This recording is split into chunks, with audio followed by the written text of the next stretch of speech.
All right, hello, Metal Maniacs. It's the Meista from Brews and Tunes. Cheers. Absolutely thrilled today. I am chatting with a legendary guitar player, of course, from Dangerous Toys and Dirty Looks, and now his own solo project where he's also the vocalist and lead guitar player, the indelible Mr. Paul Lidel. Hello, Paul. How you doing? Good, good. Thanks for having me on. Yeah, really excited to chat with you.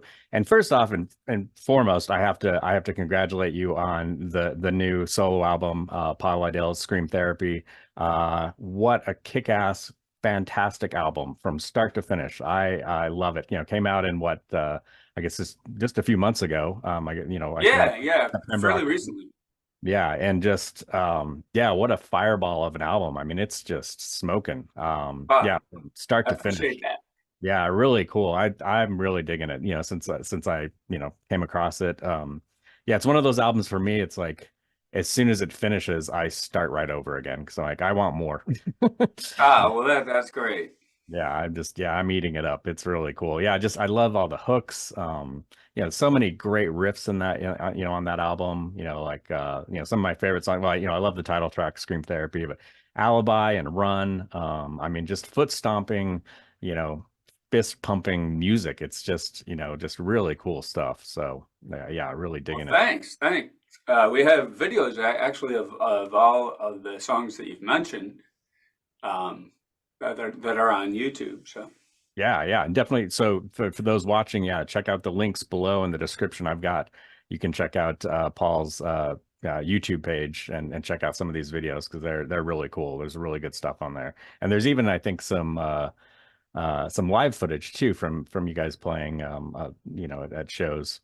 Um, yeah, there is. There's all kinds of things on YouTube and Facebook and Instagram and all that.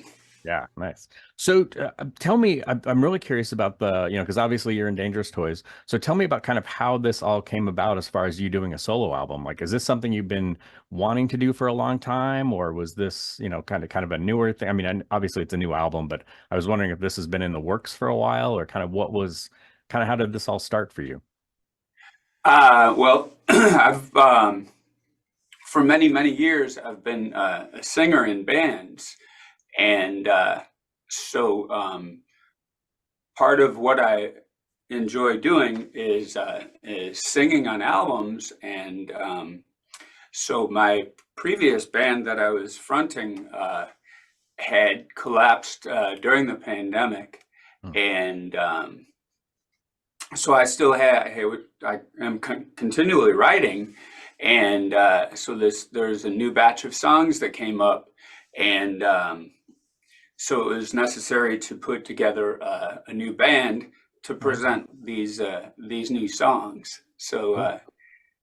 and the song "Scream Therapy" was one of those, and that song seemed to sum up the whole idea of really why why I like to do this, and why other people like to even listen to music, and that is to get themselves to feel better and to let out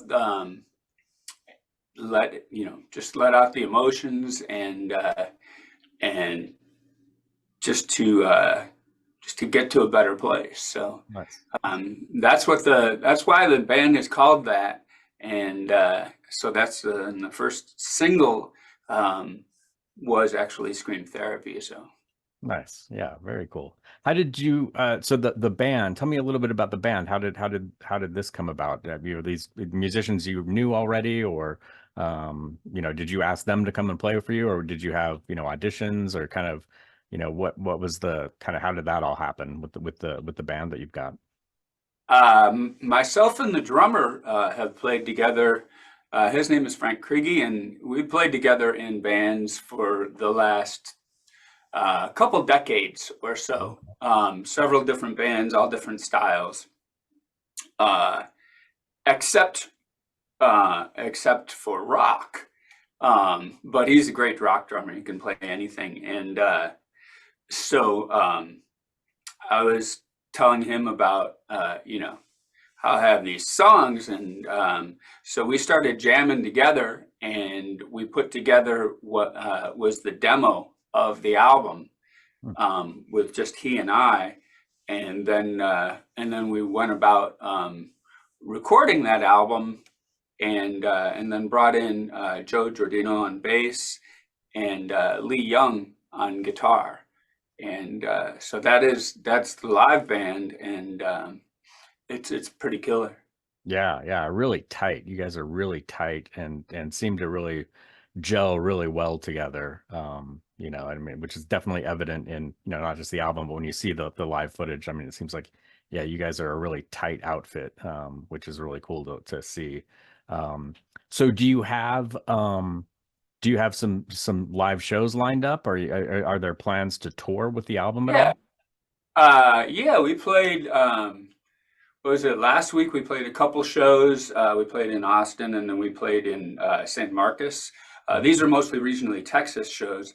And this weekend we're in Houston Nice. um, on Friday night, as a matter of fact. So yeah, we have several shows, and we're going actually back to Houston. We've played there before, so yeah, we got several shows coming up, and a few in the books. Nice. Although it's really, really pretty new.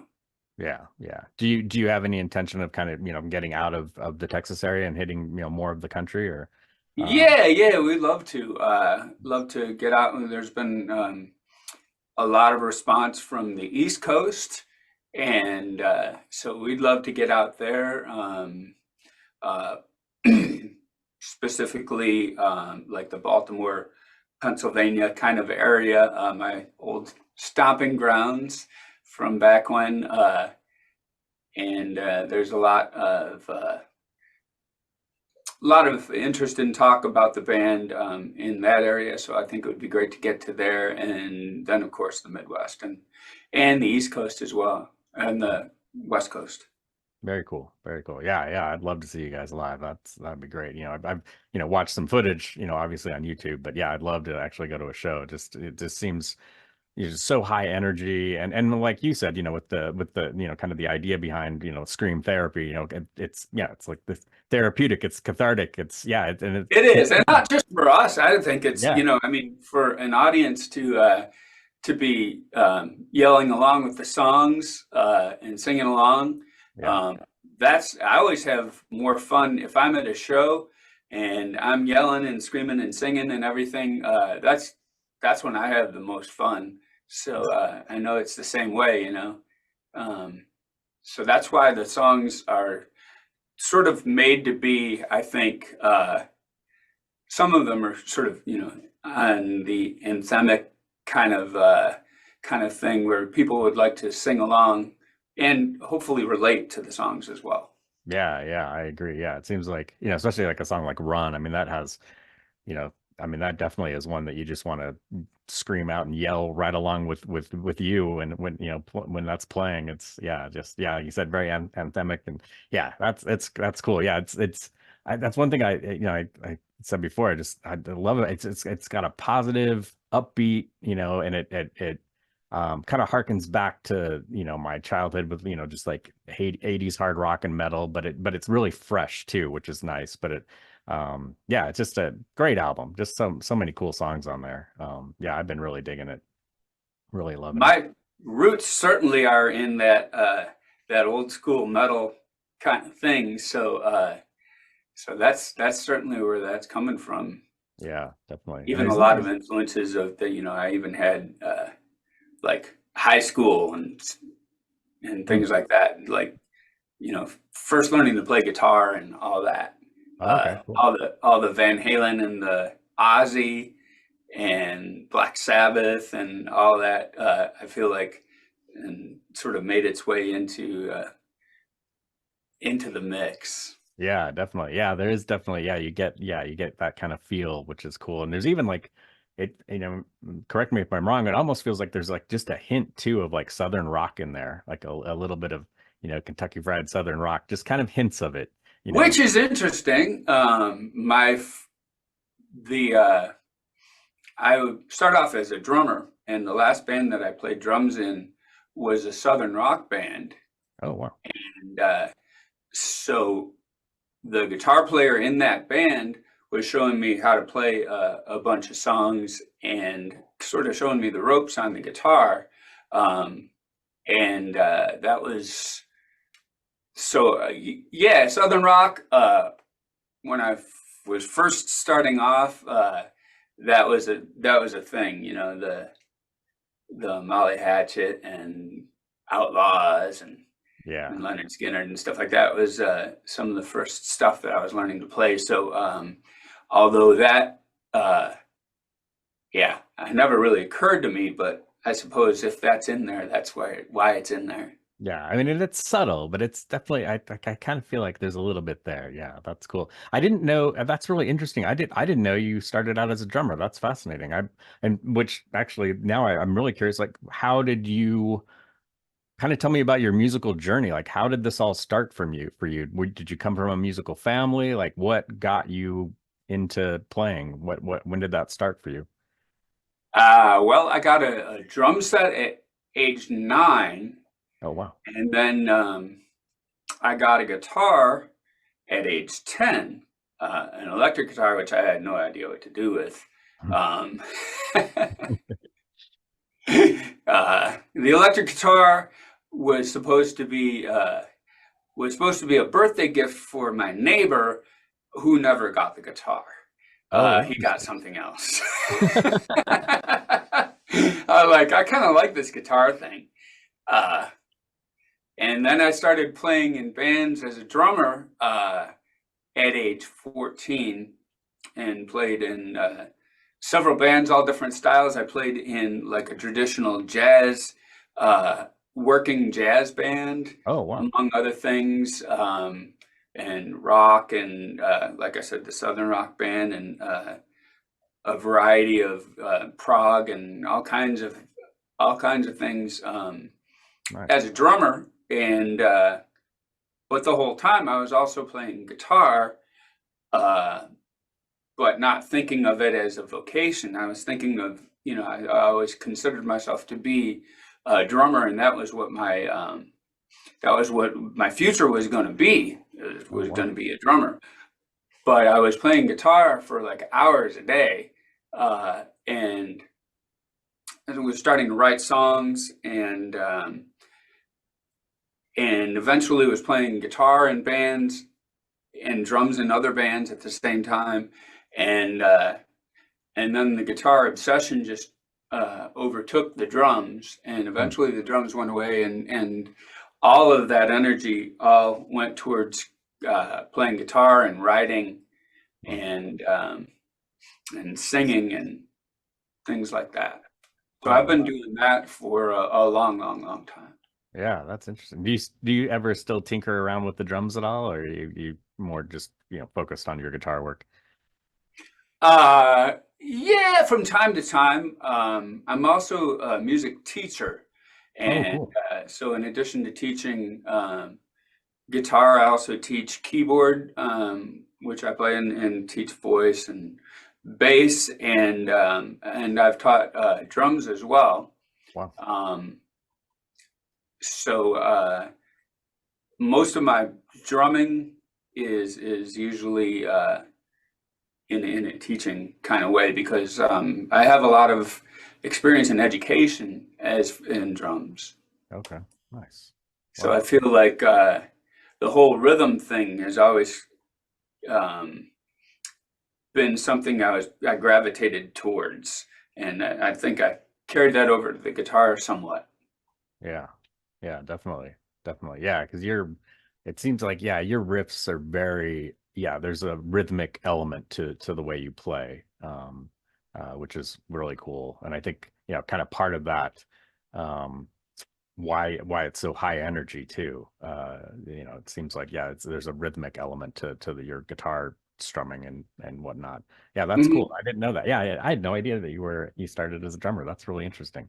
And it's cool that, yeah, I mean, I love the fact that you played in so many different styles of music. I think, um, sometimes I think that can be really important for the development of musicianship and just and focus, and having all these different roots, like prog and jazz and Southern rock and traditional rock and things like that. I think that it makes for a much more well-rounded musician, but also that comes across, I think, in, in your writing and in your production. There's, some of those elements will kind of spill in, which is cool. And makes it more robust, I think, as far as sound goes, at least for me. Yeah, that's cool. Yeah, I think at the core of it is definitely the whole hard rock and sort of that old school hard guitar rock kind of thing. But gosh, I have played in just about every different style of band, and I think that kind of thing sort of seeps in around the corners, and hopefully makes it more interesting. Yeah, definitely. That's really cool. So I guess your first big act that you played with was Dirty Looks. And you joined in that was like 1987, right? Is that when that started? Yeah, I think I joined the band in '86. Okay. 86.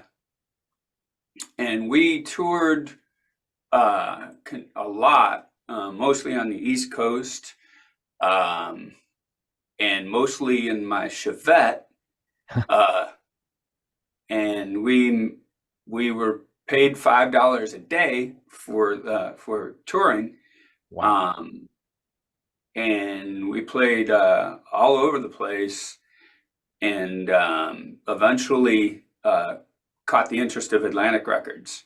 And then after that album came out, then we toured all over the United States and into Canada and things like that for the next 7 years. Yeah, and opened for a lot of big bands, and put out a lot of great music. And so you left to join Dangerous Toys in '94. Did the band, I guess the band broke up in '94, right? The Dirty Looks broke up. Did, yeah. I actually received a letter from Henrik, who's the lead singer and band leader, and he said that he wanted to call it a day, and so at that point, I was asked by Dangerous Toys, actually for the second time, to come to Texas and to play. And Dangerous Toys is my favorite band, so I was like, total dream to come to Texas and play with those guys, which I've been doing now for 30 years. Yeah, and we continue still to be busy. We are also playing this weekend. Oh, cool. And we have the Monsters of Rock cruise coming up in like 2 or 3 weeks. And we're playing, all over the country throughout the rest of the year. Nice. Yeah, very cool. I heard, and correct me if I'm wrong, I've heard this a few times, like kind of rumors of a possibility of a new Dangerous Toys album. I don't know if that's true or not, but so I thought I'd ask you if there is something in the works. I don't know if you're at liberty to say or not either. But yeah, we have been recording, and we have a lot of songs, great songs. Cool. And so for sure there will be something new from Toys in this year for sure. Oh, great. Or I'm not exactly sure when, and but there's been a handful of songs that we have recorded and are just like in more of the mixing stage. So so that's in the works. Nice. Certainly. Yeah, that's really cool. Yeah, because it's been a while. It's been a while since it's been a really long time. Yeah, and we've talked about doing new stuff for a long time, but this is the most serious that it's been, to the point where there is actually tracks done. Okay, cool. So that's for sure. That's something will come out. Yeah, nice. That's great. Yeah, because I know you guys have put out live albums over the years, but yeah, it just seems like it's Yeah, it's been quite a long time since an actual studio album. And I Yeah, remember we've been reading an playing interview. some of the new songs in the live shows too, and they go Oh, over. nice. Very cool. I'm excited about new Toys stuff. I think the songs are great. Yeah, that's really cool. And then I also understand that not too long ago Dirty Looks got back together. You guys are doing some stuff again, right? Yeah, we played Monsters of Rock last year. Cool. That was really fun. Of course, as I said, Henrik tragically passed away over 10 years ago now, and so Jason McMaster, who sings for Dangerous Toys, is huge Dirty Looks fan. Cool. And so when there was talk about like a reunion of myself and Jack and Gene, I suggested him as being the singer, and that's really sort of a no-brainer um, choice for that spot. And so we did a reunion show in our original hometown of Selinsgrove, Pennsylvania. Oh, cool. And that's kind of where the band more or less originated. Was Pennsylvania. So we did that, and we actually recorded it, and it turned out to be a DVD and a live album, just that first show. Yeah. And then we've played a handful of shows since then. A couple more in Selinsgrove, and we played in Philadelphia, and also the Monsters of Rock cruise. Cool. Nice. Yeah. Those cruises there. I've been on one metal cruise. I've been on 70,000 tons of metal once, and that's pretty fun. It's wild. It's a little overwhelming, but yeah, that's cool that you guys are doing that. Yeah, it's a festival on a boat. It's a Yeah. lot of fun. The Monsters of Rock cruise, which I think this is going to be like 8 or 9 for me. Oh Uh, wow. so we've had a really good time playing on those, and the this particular one, I believe, this particular one is sold out. Okay. Yeah. So it'll be 3,000 plus people on this boat rocking out Nice. for like Oh, 5 days. that's cool. That'll be fun. That'll be really cool. Do you think you'll ever maybe next year or the year after, maybe do Scream Therapy? Do a boat? Perhaps I'd be totally open to that idea, and I think that would be great. Yeah. Yeah, that'd be really cool. Yeah, I'd like that. Yeah, that's cool that Jason was singing with Dirty Looks. At this point it sounds like you guys are just doing shows. Is there any intention of doing new material with Jason? It's been talked about, and yeah, we'll see where that goes. It's it's definitely a possibility, and there's even there's question as even what to call that then. Mm, Um, but then yeah, I don't know exactly where that's going to fall as far as that new material, but it definitely has been discussed, and we have gotten together and knocked some ideas around. cool. Very cool. Yeah, nice. That's cool. I imagine you guys are probably more focused right now on Dangerous Toys, and then of course you're focused on Scream Therapy at this point. So yeah, that's cool though. That would be interesting. I'd love to hear that. Yeah, kind of see where that goes. That would be fascinating. Do you have we talked a little bit about you've got some videos out for a few songs from the new album, Scream Therapy album. Are you going to put out some more stuff? Do you have any intention of putting out some more singles? Yeah, the Alibi, well, I guess you'd call it single. The album is on Spotify, and then so what we're doing now is we're bringing attention to various songs in the forms of videos and things like that. So yeah, we intend to go pretty deep into the album in terms of um, promoting the different songs and things like that, Right. and at the same time are preparing the next one. So Oh, really? Oh, great. You've yeah, already started the next album. Wow, that's wild. yeah, because you have to record it. It has to be done a long time before the release date, Yeah.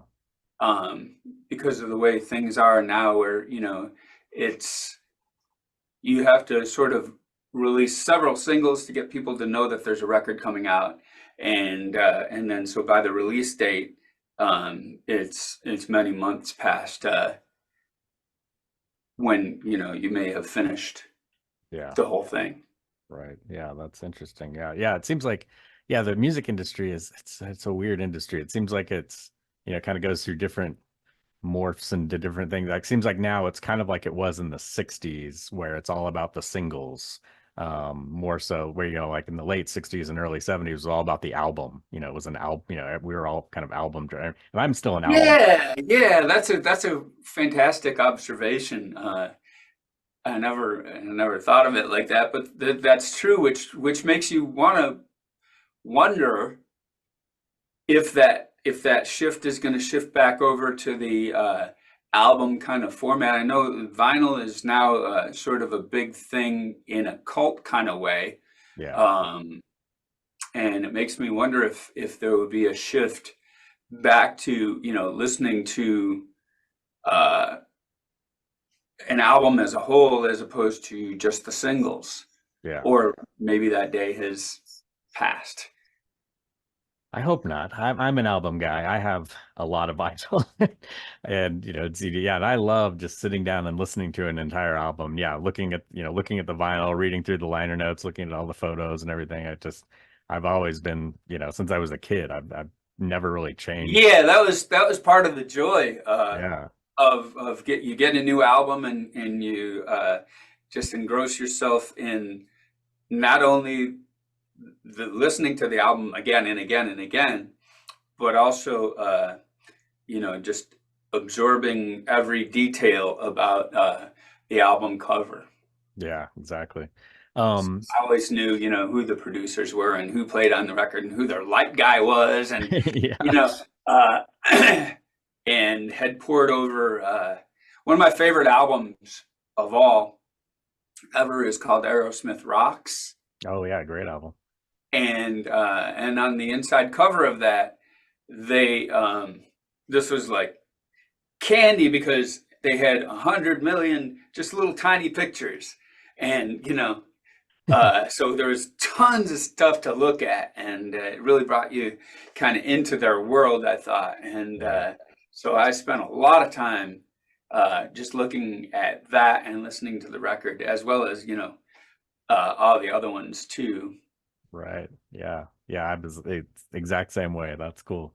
Um, so with the follow-up album to Scream Therapy, the self-titled album, so I mean, this is probably way too early, but do you have a target of when you want to release this? Or you kind of, when do you think like sometime in 2025 or Yeah, it'll be early 2025. okay. Thinking of probably February, roughly a year from now. Oh, okay. Uh, this is the sort of target date. Gotcha. So Cool. that's what is being shot for. But in order to make that happen, it's all got to kind of be the recording has to go underway pretty soon. Yeah. Yeah. Have you started demoing already or So maybe that's here. like early what I call sketch demos, where it's Okay. just like you're sort of roughing out the songs. Nice. Okay. Very cool. What is your I'm really what's your writing process like? Is it I mean, do you start with a riff or you coming up with like a lyrical phrase, or maybe it's different with each song, but I was kind of curious what your writing process is like. It is different on different songs, but for the most part, the process is like a riff comes first, and then I'll sometimes I catalog the riffs, and I just have like, you know, thousands and thousands on my phone. Oh, wow. And then even more on the computer that have made it past the phone stage. So they kind of so I will sift through the riffs on my phone from time to time, and find candidates and then record those. And then the next step is to just go in the vocal booth and just sing whatever comes off the top of my head right then and record it.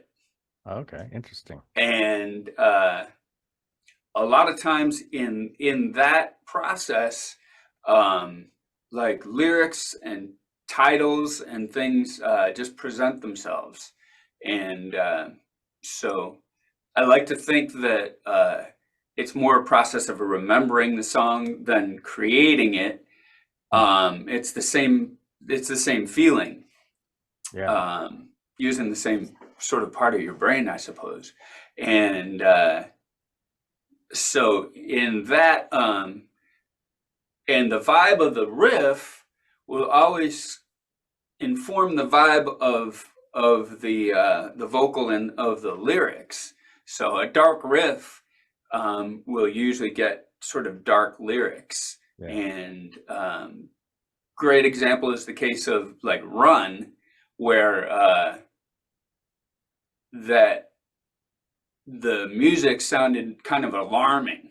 It sounded like a siren going off to me, and you know, it's like and so that suggested the subject matter for the song. So the music makes pictures in my mind, and the lyrics come from that. That's really cool. That's fascinating. I like that, because it's almost like stream of consciousness to some degree, I guess you could say. Oh, it's totally stream of consciousness. Yeah, that's really Anything cool. that I think, anything that I feel like I thought of is discarded. Wow. Yeah, that's wild, because it seems like, yeah, a lot of musicians are, you know, songwriters. It's oftentimes it's very intentional. Not to say that yours isn't, but I love the fact that it's just kind of free flow. I mean, it's, you know, very artistic. That's cool. Yeah, I didn't have any intention of I don't know, pleasing anybody. Right. As bad as that sounds, but it wasn't like, oh yeah, so and so this you know will like this. It was just like, man, there it is. Wonder what people will think of that. Yeah. You know, and without really caring too Yeah. much. Interesting. But the response has been fantastic. So that always seems to work out well for me. If I try to steer it or anything like that, and it's not what I think of as being pure, if it's contrived, I always end up canning it at some point. Gotcha. So like with the, you know, especially with, you know, this kind of approach, I would imagine, like, maybe I don't want to put words in your mouth, but I would imagine you probably have riffs just kind of popping in your head sometime. Like, are you driving down the street and have to pull over and like sing into your phone, or like, do you have, you know, like That's things where like a lot of it came from. okay. Yeah. That's Yeah, cool. a lot of it was like, oh, you know, this just needed to be expressed. Yeah. You know, and yeah, so in that respect, most of it I don't feel like I had anything to do with it, but it just, you know, it just presents itself, as strange as that sounds. No, that's really cool. I like that. That's great. Yeah, just that artistic approach is that I find that fascinating and really compelling too. I mean, that's why I think, you know, one of the reasons I hate despise the whole idea of AI music so much because there's no human element to it at all. And I love that, kind of that spontaneous artistic expression, like what you're describing, I think that's key to art. Like that's for me, that's what good art is. That's what good music is that kind of spontaneity and really coming from the, if you want to call it the soul or whatever, but I think that's really cool. Yeah, thanks. It yeah, it's an kind of an exercise in not second guessing, which is really, really hard. Yeah. Yeah, I would imagine so. Yeah. Especially as a professional musician, it's gotta, because there's probably some pressure, to produce certain things but to be much more spontaneous, yeah, you've got to have some freedom there. So that's cool. That's interesting. Well, yeah, I can't wait for the follow-up album. Because yeah, like I said, I've been really digging Scream Therapy, this first album, and I can't wait to see where you go next. Cool. I think you'll love. I think you'll love the new one, then. Yeah. It's I'm the shooting for it to outdo the first one, of course. Yeah, nice. Well, very cool. Paul, thank you so much for this. This has been great chatting with you. For everybody watching, look in the description below. I've got links. You definitely want to check out Paul Lidel's Scream Therapy, out now. Great album. You can stream it. You can purchase it. Really cool stuff. Check out the videos. The song Run is, well, it's with this album, it's like, I listen to a song like, this is my favorite song on the album. Then the next song comes on, I'm like, nope, this is my favorite song now. So it's one of the, like, every song is it's just great. It's a stacked album. It's yeah, just a joy to listen to from, front to end. So yeah, check that out. Again, Paul, thank you so very much for chatting with me. Thank you for having me on. This was really fun. Yeah, this was great. Thank you.